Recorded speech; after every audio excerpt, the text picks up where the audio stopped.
మా శ్రీ సత్యదేవ నర్సరీ. నా పేరు పుల్లాపల్లి సత్యనారాయణ. అలాగే ముందుగా ప్రేక్షకులందరికీ కూడా నూతన సంవత్సర శుభాకాంక్షలు. అలాగే ప్రతి సంవత్సరం కూడా మొక్కలతో ఏదో ఒక కూర్పుని ఏర్పాటు చేయాలని చెప్పేసి చేసుకుంటూ వస్తూ ఉంటాం. ఈ సంవత్సరం కూడా నూతనంగా ఏదో ఒకటి ఏర్పాటు చేయాలని చెప్పేసి నూతన సంవత్సర శుభాకాంక్షలు తెలియజేయాలి ప్రేక్షకులందరికీ కూడా అని చెప్పేసి ఈ కార్యక్రమాన్ని ఏర్పాటు చేయడం జరిగింది.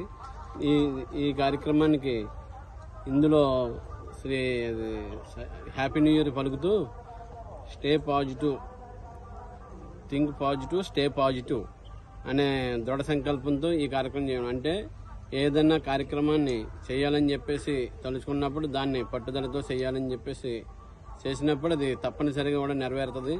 అందు గురించి దీన్ని ఏర్పాటు చేయడం జరిగింది.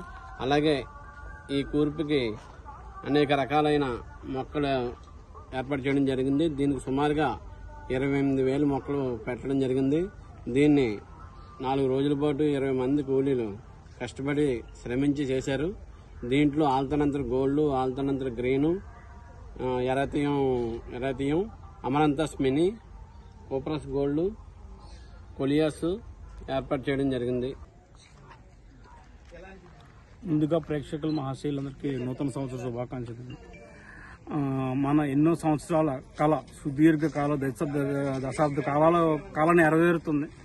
మన జనవరి 24వ తారీఖున మన ప్రధానమంత్రి మోడీ గారిచే అంగరంగ వైభవంగా మన అయోధ్య రామ నిర్మాణం పూర్తయి మనం ఓపెనింగ్ చేసుకోబోతున్నాం సార్. అంతం కూడా దాని నిమిత్తం మన సత్యదేవ నర్సరీ అడిపులంక పుల్ల ఆంజనేయులు గారు వారి కుమార్ సార్ ఈ అయోధ్య రామ మందిర కూర్పుని మనం ఏర్పాటు చేయడం జరిగిందండి.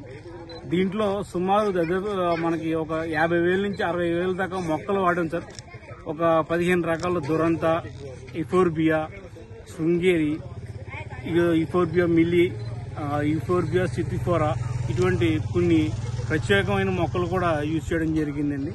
దీని ద్వారా ఏంటంటే సమాజానికి మనం చాటి చెప్పేది ఏంటంటే మనం ఏ కార్యక్రమాన్ని మొదలెట్టేటప్పుడు ప్లాస్టిక్ వస్తువులు, ప్లాస్టిక్ పూలు వాడడం చాలా సర్వసాధారణం అయిపోయింది. దీన్ని అరికట్టే విధంగా మనం ఏ కార్యక్రమం మొదలెట్టినా పువ్వులతోని, మొక్కలతోని మొదలెట్టాలని ఒక మెసేజ్ ఇస్తుంటూనే తర్వాత ఈ ఓపెనింగ్ తర్వాత మనకి ఈ సంవత్సరం అంతా కూడా నిండుగా శ్రీరామ రక్ష మన యావత్ భారతదేశానికి ఉంటుందని కోరుకుంటూ నూతన సంవత్సర శుభాకాంక్షలు.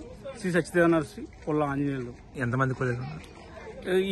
ఈ కూర్పు దాదాపు మనకి ఒక 20 రోజులుగా దగ్గరగా మనకు ఒక 15 మంది కూలీలు పెడుతున్నారు సార్ దీన్ని. అంటే దీన్ని చిన్న చాలా నియమనిష్టలతో, అంటే ఏ నీతి మనకు లేకుండా చాలా నియమనిష్టలతో కూడా ఏర్పాటు చేయడం జరిగింది సార్. అందరికీ నమస్కారం అండి. నా పేరు పల్ల వెంకటేష్, మాది పల్ల వెంకన్న నర్సరీ అండి. ప్రతి ఒకేషన్కి నూతనంగా మనకి ఏర్పాటు చేసిన ఈ కూర్పులో ఈ నూతన సంవత్సరానికి ఆహ్వానం పలుకుతూ ఇలాగా మొక్కలతో ఒక్క పువ్వు కూడా వాడకుండా ఈ కూర్పుని ఏర్పాటు చేసామండి.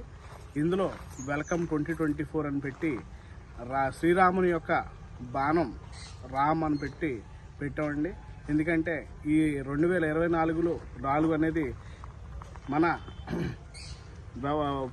ఈ ఎప్పుడైతే మనకి యూనివర్స్ ఉన్నంతకాలం ఈ సంవత్సరాన్ని గుర్తు చేసుకోవాల్సి ఉంటుంది. ఎందుకంటే మన అయోధ్యలో శ్రీరాముని మందిరం ఇలాగా ఈ సంవత్సరం విగ్రహ ప్రతిష్ట, గుడి ఓపెనింగ్ జరుగుతుంది. కాబట్టి చాలా మంచి పరిణామంగా గుర్తించి మా మొక్కల ద్వారా కూడా చిన్న సందేశం అందరికీ కూడా శ్రీరాముని యొక్క గొప్పదనం, అలాగే మన దేశం ఎంత మంచి సంవత్సరం కింద గుర్తించారని చెప్పేసి మేము ఆనందిస్తూ ఈ విధంగా ఈ కూర్పు ద్వారాగా 2024కి ఆహ్వానం పలుకుతూ పెట్టామండి. ఇందులో ఆల్టర్నేంతర రెడ్, ఆల్టర్నేంతర ఎల్లో, ఆల్టర్నేంతర గ్రీన్ అండి, తర్వాత క్యాజురినా గ్లూకా వెరైటీస్ని యూజ్ చేసామండి. ఇందులో సుమారు 22 మంది కూలీలతో 5 రోజుల పాటు శ్రమించి ఈ కూర్పుని ఇలా తీర్చిదిద్దడం జరిగిందండి.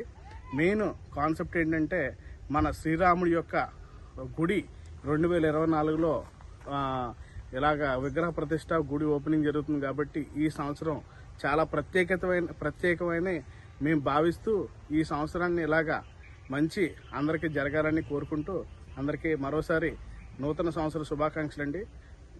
జై హింద్.